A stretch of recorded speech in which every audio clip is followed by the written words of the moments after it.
حول ولا قوة إلا بالله العلي العظيم. أعوذ بالله من الشيطان اللعين الرجيم. بسم الله الرحمن الرحيم. الحمد لله رب العالمين والصلاة والسلام على أشرف الأنبياء والمرسلين الذي صاحب التاج والمعراج والبراق والقلم دافع البلاء والوباء والقحط والمرض والألم. اسمه مكتوب مرفوع منقوش في الله والقلم. جسمه مطهر مقدس منور في البيت والحرم. والله يعصمه والجبريل خادمه والبراق مركبه والمعراج سفره سدرة المنتهى. نبي الحرمين إمام القبلتين جد الحسن والحسين أبي القاسم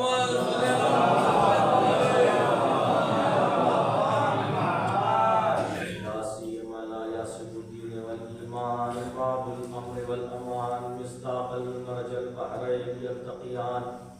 الإمام المظفر وشجاع الغزنفر وقاسم طوبى وصقر وساقي الحوض الكوثر الذي سمت أمه حيدر. إنما يريد الله ليذهب عنكم الرجس أهل البيت ويطهركم تطهيرا.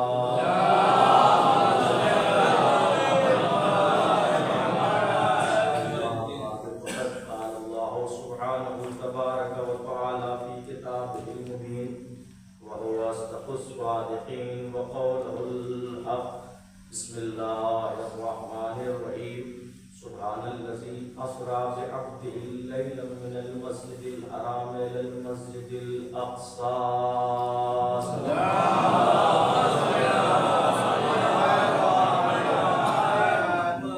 عزیزان گرامی پر معزز حضرات ماتم داران سلیم شہداء، یہ مجلس برسی اور مجلس ترمیم سال ثواب منعقد ہوئی ہے جو مرحوم اس شخصیت کے لیے منعقد ہوئی ہے. وہ اس بستی کے معناز سوز خان اور بہترین ہمہ خان تھے اور جو تاریخ آنے والی ہے اس دن ان کا انتقال ہوا تھا.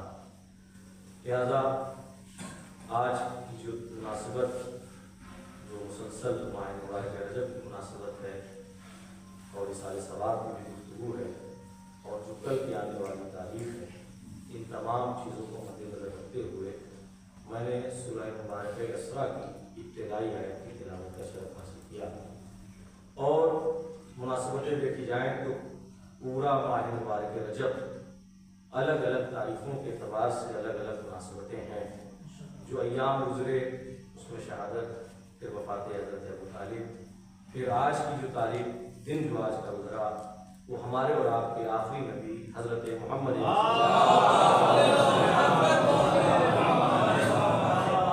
کے یوم بعثت و رسالت کی تاریخ گزری اور جو آنے والی کل کی تاریخ ہے وہ سفر محمد حسین علیہ السلام.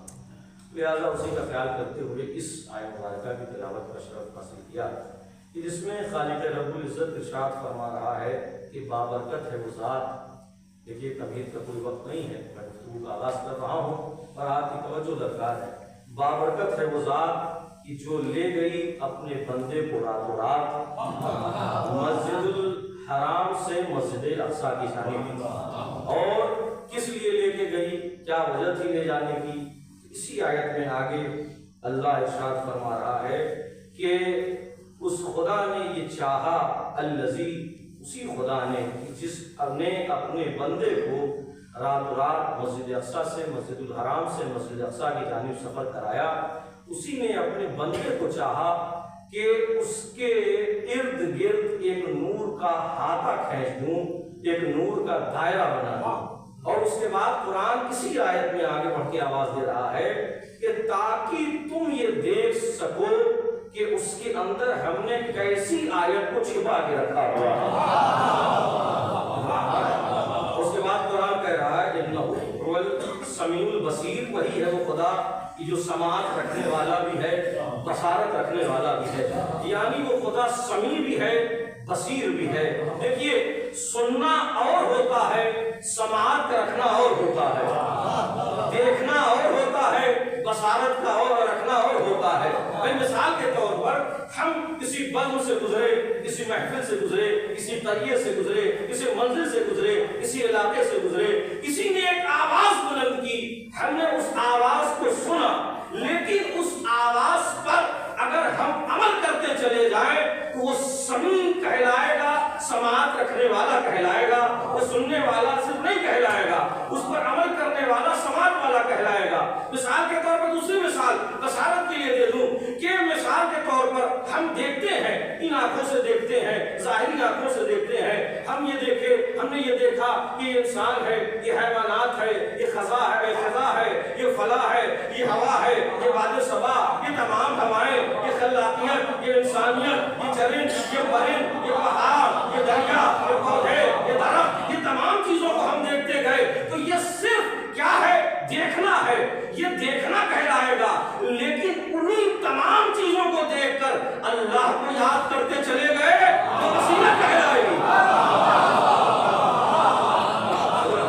انہیں تمام چیزوں کو خدا کیا کہہ رہا ہے؟ انہ هو السمیع البصیر، جو خدا وہ ہے کہ جو سماعت کو رکھنے والا بھی ہے، یعنی خدا سننے والا بھی ہے، خدا بصارت رکھنے والا ہے، مالک۔ ہم نے آج تک عقائد کی کسی کتاب میں، کسی باب میں یا دنیا کی کوئی سی ایسی گفتگو ہم نے نہیں دیکھی جو عالم اسلام کو ماننے والا ہے وہ کہہ دے کہ تو کام رکھتا ہے۔ اگر یہ کہہ دیا جائے کہ تو کام رکھتا ہے تو خدا نہ رہے۔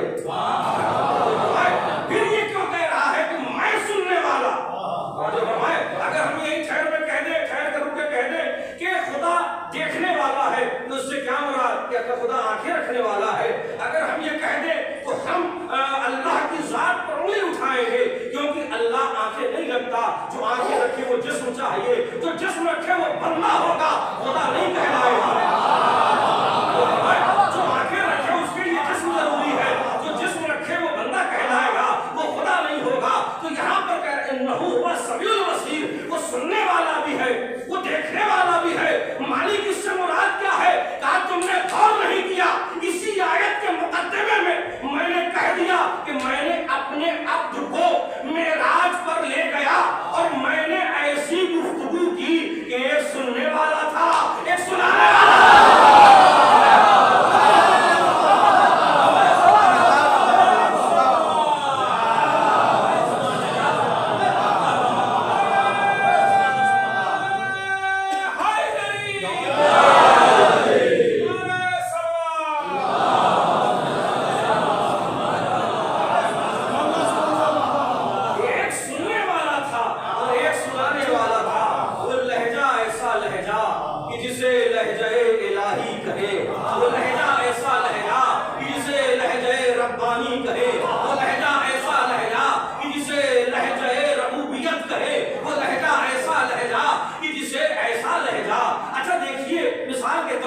ہم کسی نئی بزم میں جائیں، کسی نئی محفل میں جائیں، کسی نئی مجلس میں جائیں، کسی نئی جگہ پر جائیں تو اصول کیا ہوگا؟ اصول یہ ہوگا کہ ہم ناآشنا ہوں گے، ہم غیر مانوس ہوں گے، ہم غیر انسیت رکھنے والے ہوں گے، ہم یہ نہیں جانتے ہیں کہ فلاں کون ہے، یہ کس کا لہجہ ہے، یہ کس کی آواز ہے، یہ کس کی گھنگرت ہے، یہ کس کے تکلم ہے، یہ کون کلیم کرنے والا ہے، یہ کون کلام کرنے والا ہے، یہ کون گفتگو کرنے والا ہے۔ لیکن انہی لہجوں کے درمیان کوئی ایسا لہجہ سننے کو آ جائے کہ جو آشنا ہو، جو غیر مانوس نہ ہو، جو معقول بھی ہو، وہ منزل، وہ راستہ کہ جو ہولناک ہے، جو خوفناک ہے، جو غیر مانوس ہے، انسان دل لگی کرنے لگے گا، انسان دل بستگی کرنے لگے گا، انسان دل رہبری کرنے لگے گا، انسان کے اس دل میں وہ راستہ اتر جائے گا، وہ منزلیں آسان ہو جائیں گی، وہ راہیں آسان ہو جائیں گی، وہ راہیں دل میں اتر جائیں گی۔ تو معلوم چلا کہ اگر تم راستوں کو، میں جملہ دے رہا ہوں، تم راستوں کو اگر مانوس کرنا چاہتے ہو تو لہجے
بھائی خدا تو کلام اور ذہن رکھتا نہیں، تو اپنی بات کو، اپنی آواز کو پہنچانے کے لیے بھائی آپ سورہ اسراء اٹھا کر دیکھیں اور معراج کے واقعے کو اٹھا کر دیکھیں تو اس میں یہ بات درج ہے، مفسرین نے اس آیت کی ذرا میں لکھا کہ اللہ نے اس لہجے میں کلام کیا کہ جو محمد کا بڑا مانوس لہجہ تھا، اس لہجے میں کلام کیا۔ اچھا دیکھیے، میں تھوڑا سا اور تاریخ کے پیچھے آتا ہوں، تھوڑا سا پیچھے کہ آپ کو اور لطف آ جائے۔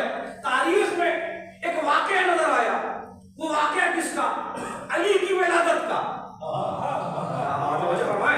علی کی ولادت کا، یا یوں کہوں کہ آخری نبی کے جانشین کا مقدمہ اور آخری نبی کی بعثت کا مقدمہ، دونوں میں ایک ہی لہجے کو اللہ نے رکھا۔ توجہ نہیں کی، فاطمہ بنت اسد جب خانہ خدا کے نزدیک گئی تو آپ کو ایک آواز آئی کہ آئیں، بیت کے اندر آئیں، گھر کے اندر تشریف لائیں۔ فاطمہ بنت اسد گئی، وہ مقدمہ مجھے نہیں پڑھنا، کہ گئی دعا کیا کہ میں آپ پر اے خدا کس پر ایمان رکھتی ہوں، تیرے دین پر ایمان رکھتی ہوں، دین ابراہیمی پر ایمان رکھتی ہوں، اور اس مولود پر میرا ایمان ہے کہ جو میرے بطن میں موجود ہے۔ جو فرمائے اب ایک آواز آئی، فاطمہ بنت اسد خانہ خدا کے اندر گئی، وہ کس کا لہجہ تھا؟ مفسرین نے لکھا وہ لہجہ رسول خدا کا لہجہ تھا۔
یہاں پر آپ کا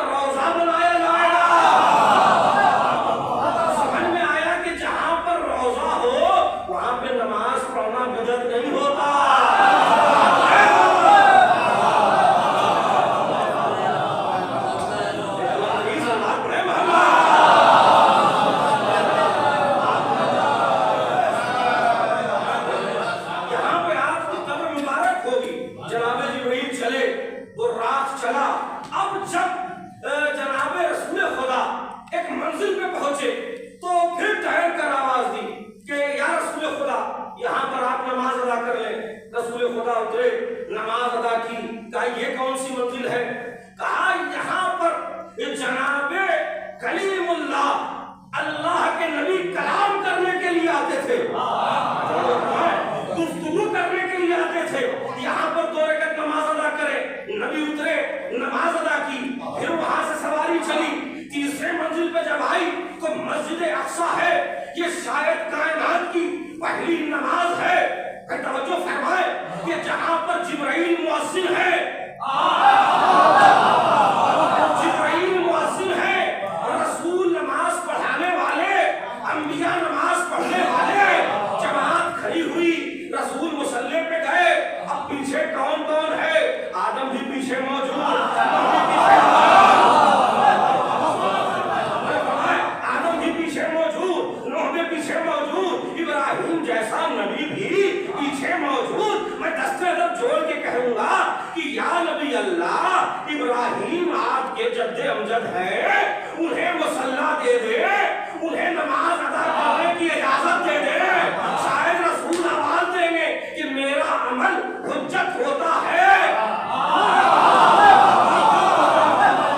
میرا عمل حجت ہوتا ہے. اگر میں نے نماز کی اجازت دے دی تو جو فاطمہ کا آخری لال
پہنچے، جب واپس آئے تو جب تمام اصحاب نے سوال کیا کہ یا رسول خدا آپ کو معراج کی شب میں سب سے عجب چیز کیا لگی، سب سے حیرت انگیز چیز کیا لگی، تو رسول نے کہا کہ ایک آواز آ رہی تھی دائیں جانب سے، میں نے اس طرف مڑ کر نہیں دیکھا، ایک آواز آ رہی تھی بائیں جانب سے، میں نے اس طرف مڑ کر نہیں دیکھا، میں اس طرف مڑ کر نہیں دیکھا۔ جب رسول نے یہ پیغام دیا تو مجھے رسول کی ایک اور حدیث ملی، رسول نے کیا فرمایا، الصلاۃ معراج المومن۔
میں کیا کیا